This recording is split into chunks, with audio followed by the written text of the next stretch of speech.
Leaves are such a great thing. They give us oxygen while they feed on our carbon dioxide. However, these leaves are able to cause harm to you. For example, there is a specific plant in Europe, a common one, called a sting nettle. They are able to give you symptoms such as rediness, burn, itchiness, small amounts of pain, and inflammation. Relatively not that bad. Compared to the Gympie Gympie, it's nothing. Speaking of it, in the land of Australia, in the northern area that is tropical, lives the Gympie Gympie. They are so brutally painful that in 1866, when it was first discovered, it was discovered when a horse fell into a bush of these leaves and went completely mad and just ran off of a cliff. They are so brutally painful that, imagine this, you touch a plant and it's like setting your hand on fire and pouring acid onto it, feeling all the pain of your flesh melting off.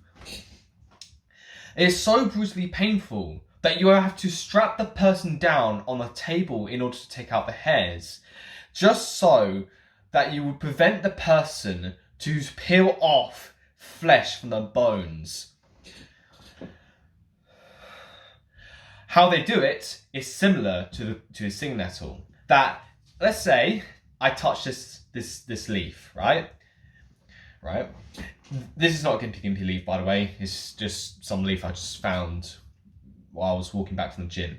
So I touch this leaf, right? On it, there is hairs that will stick to my finger and will break off, injecting me with neurotoxins. Now, the neurotoxins aren't meant to kill you. They're not strong enough to kill you. However, what they do is that they affect your nervous system by bringing out massive surges onto your nervous system. This is why it's so painful to touch either like a sting nettle or a Gympie Gympie, right? So, and like if you just manhandle it, just go through it, right? Your increase of death would increase in like the later part of your life, just because the amount of stress that is put onto your body and in your nervous system would increase the amount of blood pressure in your body, which would lead to an increased risk of a heart attack. Now, how do you prevent to touch it, and how can you identify it? So you're in the northern part of Australia, tropical area. So it's very small. It's a very small area to find the Gympie Gympie. So if you're like stranded in the desert, you'll be fine. Don't worry about it. Second thing is what it looks like. So it's sort of this like wooded, straggly shrub with huge leaves that are shaped in a heart, that has little toothy follicles that is edged around this leaf, right? So that's what it looks like if you're in that area. But you can just like make sure that you're wearing like clothes, gloves, like as long as you're not wearing like, as long as you're not stupid and not like wearing like shorts and like short sleeves and just nothing, you'll be fine.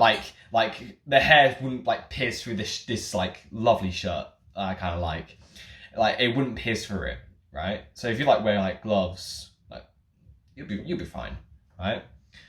But the most important thing, can you eat it?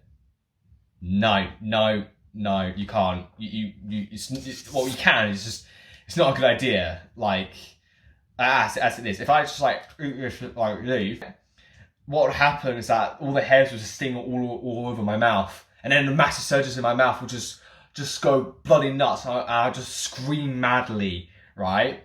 And like through that time, I might calm down, and let's say like I have dinner, right?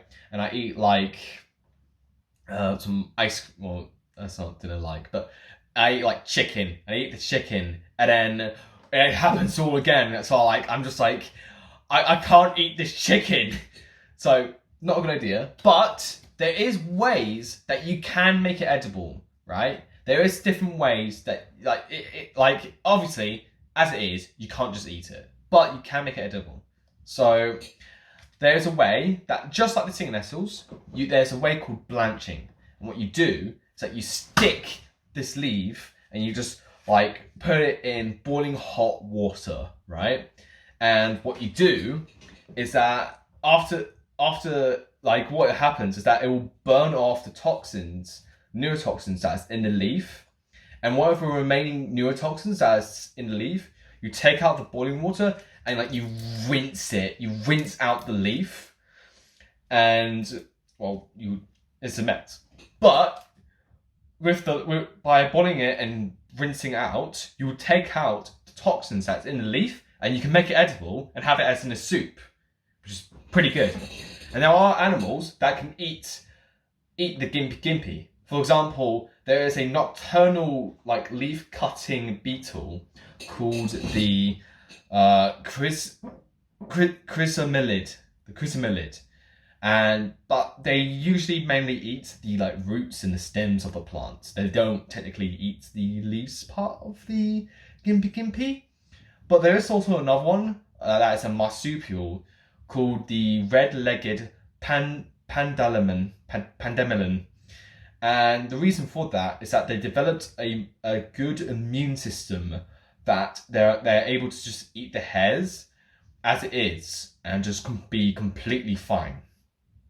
So what can you take away of this, right?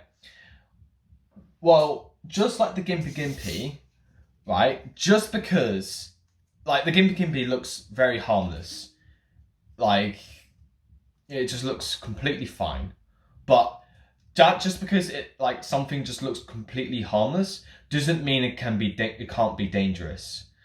Like if you're out in the wild, right? It'd be like if you eat like poison berries because they look nice. Like you don't like take things for granted in the wild, because whatever is like looks obvious could be either useless or just like very harmful for you. And the ones that you can eat is sort of difficult to get. That's sort of my main takeaway with this. So thank you for watching, and like if you like my content, subscribe to me.